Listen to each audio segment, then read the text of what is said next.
பெங்களூருவில் ஏடிஎம்மிற்கு பணம் கொண்டு சென்ற வாகனத்தில் இருந்து 7,11,00,000 ரூபாய் கொள்ளையடிக்கப்பட்டிருக்கக்கூடிய சம்பவம் பெரும் பரபரப்பை ஏற்படுத்தி இருக்கிறது. இது குறித்த முழு விவரங்களை அறிவோம். செய்தியாளர் பாரதி ராஜா இணைகிறார். பாரதி, வணக்கம். இந்த சம்பவம் பெரும் அதிர்ச்சியை ஏற்படுத்தி இருக்கக்கூடிய சூழல்ல எப்படி இந்த கொள்ளை சம்பவம் நடந்திருக்கிறது? விவரங்கள் என்ன? ஜெயநகர் பகுதியிலிருந்து, பெங்களூரோட ஜெயநகர் பகுதியிலிருந்து இன்னொரு பகுதிக்கு சுமார் 7,11,00,000 ரூபாயை ஒரு வங்கி நிறுவனம், குறிப்பா சொன்னா தனியார் வங்கி நிறுவனத்துடைய சேவை வாகனமான சிஎம்எஸ் சேவை நிறுவனமான அந்த வாகனத்துல கொண்டு செல்லப்படுது. அப்போது அசோக் பில்லர் அப்படின்ற பகுதியில ஒரு இன்னோவா கார் அவங்கள வழிமறிச்சு நிக்குது. அந்த இன்னோவா கார் பழுப்பு நிறம் கொண்டது. KA03NC8052 அப்படின்ற கார்ல கவர்மெண்ட் ஆஃப் இந்தியா அப்படின்ற ஸ்டிக்கரோட அந்த வண்டியை வழிமறிக்கிறாங்க. சிஎம்எஸ் பணம் கொண்டு சென்ற வண்டியை வழிமறித்த உடனே தங்களை RBI அதிகாரிகள் என அவர்கள் காட்டிக் கொள்கிறார்கள். ஆவணங்கள் சரிபார்க்கப்பட வேண்டும் அப்படின்னு சொல்லி அந்த வாகனத்துல இருந்த கன்மேனு மற்ற ஊழியர்களை எல்லாம் இறக்கி தங்கள் வாகனத்துல ஏற்றாங்க. அந்த வாகனத்தோட டிரைவர் கூட இன்னோவால 2 நபர்கள் அமர்ந்து அவர்களை வேறு பகுதிக்கு அழைத்து செல்றாங்க. சரியா டெய்ரி சர்க்கிள் அப்படின்ற பகுதியில ஆள் நடமாட்டம் இல்லாத இடத்துல அந்த ஊழியர்கள் அனைவரையும் இறக்கி விட்டு அந்த பணப்பெட்டியை மட்டும் எடுத்துக்கிட்டு இன்னோவா கார்ல அவங்க தப்பிச்சு போறாங்க. ஆனா ஊழியர்கள் அனைவருமே இறக்கி விடப்படுறாங்க. உடனடியா போலீசாருக்கு தகவல் தெரிவிக்கப்படுது. பட்ட பகல்ல இந்த நடந்திருக்கிற சம்பவம் மிகப்பெரிய பரபரப்பை ஏற்படுத்தி இருந்தாலும் கூட இதுல பல்வேறு கேள்விகள் எழுகின்றன.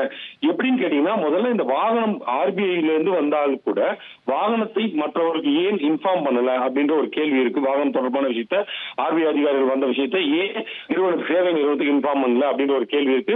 இரண்டாவதாக லைவ் ஸ்ட்ரீமிங் CCTV இருக்கும். எப்பயுமே இது போன்ற சேவை அந்த பணம் கொண்டு செல்லும் வாகனங்கள்ல இப்பதான் CCTV பார்க்க முடியும். அது லைவ் ஸ்ட்ரீமிங் இருக்கும்போது வாகனம் வேறு பாதைக்கு சென்றால் ஆட்டோமேட்டிக்கா அலர்ட் மெசேஜ் வரணும். அது ஏன் வரல அப்படின்ற ஒரு கேள்வி இருக்கு. அது சம்பந்தமாகவும் போலீசார் விசாரணை தொடர்ந்திருக்காங்க. இது மட்டுமல்லாது அந்த சிஎம்எஸ் வாகனத்துல சென்ற 5 நபர்கள் இருக்காங்க இல்லையா, அவங்க கிட்ட விசாரணை நடத்தும் போது டிரைவரின் ஸ்டேட்மெண்ட் மட்டும் முன்னுக்கு பின் முரணாக இருக்குது. இதுவும் போலீசாருக்கு ஒரு சந்தேகத்தை ஏற்படுத்தி இருக்கிறது. அதே போல அந்த இன்னோவா கார்ல வந்தாங்கன்னு சொன்னாங்க இல்லையா, அந்த நபர் பயன்படுத்திய கார் அப்படின்றது அந்த KA03NC8052 இது ஒரு ஷிஃப்ட் காருடைய பதிவெண் அப்படின்றது விசாரணை தெரிய வந்திருக்கு. இந்திரா நகர் RTOல அதை பதிவு பண்ணிருக்காங்க. 2018 அது ஒரு ஷிஃப்ட் காருடைய போலி நம்பர் பிளேட்டை பயன்படுத்தி இந்த கொள்ளை சம்பவத்தில் ஈடுபட்டிருக்காங்க. சரி, இதை தொடர்ந்து சம்பவம் நடந்ததை தொடர்ந்து அந்த பகுதியில் போலீசார் அந்த பகுதியில் எந்தெந்த வழியா அந்த கார் டிராவல் பண்ணிருக்கு அப்படின்ற CCTV எல்லாம் ஆக்சஸ் பண்ண ஆரம்பிச்சிருக்காங்க. இப்போதைக்கு விசாரணை போயிட்டு இருக்கு. முதற்கட்டமா சந்தேகம் ஊழியர்கள் மீது தான் இருக்கு. என்றால் பட்ட பகல்ல நடந்திருக்கு.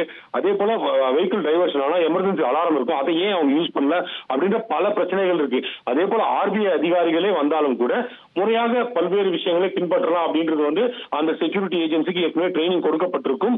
அரசு அதிகாரிகள் யாரும் தேர்தல் நேரத்தில் நிறுத்தினா கூட இதெல்லாம் ஏன் அவங்க பின்பற்றல அப்படின்ற மிகப்பெரிய ஒரு கேள்வியாக இருக்கிறது. ஏற்கனவே பல முறை நாம் பார்த்திருக்கோம். இது போல அந்த சேவை வாகனத்துல பணிபுரியும் நபர்களே கொள்ளை திட்டம் திட்டியதெல்லாம் பார்த்திருக்கோம். அந்த வகையில இது நகர்கிறதா அப்படின்றது இப்போதைக்கு ஒரு பெரிய கேள்வி எழுப்புகிறது. என்றால் டிரைவரோட ஸ்டேட்மெண்ட் முன்னுக்கு பின் முரணா இருக்கு. ஒட்டு மொத்தத்துல இந்த விசாரணை அப்படின்றது போலீசார் தற்போது முடுக்கி விட்டிருக்காங்க. அதுவும் பட்ட பகல்ல நடந்திருக்கிறது. பெங்களூர் சிட்டில மிகப்பெரிய ஒரு பரபரப்பை மீண்டும் ஏற்படுத்தியிருக்கு. ஏற்கனவே இது போன்ற கொள்ளை சம்பவங்கள் கடந்த காலங்களில் நடந்திருந்தாலும் கூட இந்த கொள்ளை சம்பவம் அப்படின்றது பல்வேறு செக்யூரிட்டி அந்த ஏற்கனவே நடந்த கொள்ளை சம்பவங்கள்ல இருந்து கற்றுக்கொண்ட பாடத்திற்கு பிறகு நான் மீண்டும் அதே மாதிரியா நடந்திருக்கு அப்படின்றது மிகப்பெரிய ஒரு பாதுகாப்பு விஷயத்தை கேள்விக்குறியாக்கும் விதமாக இருக்கிறது. தகவல்களுக்கு நன்றி பாரதி. இனி செல்லும் இடமெல்லாம் செய்தி. தந்தி டிவியின் வாட்ஸ்அப் சேனலை ஃபாலோ பண்ணினா செல்ல இருக்கும் இடமெல்லாம் செய்தி. இதோ QR கோட் இப்பவே ஸ்கேன் பண்ணுங்க, ஃபாலோ பண்ணுங்க.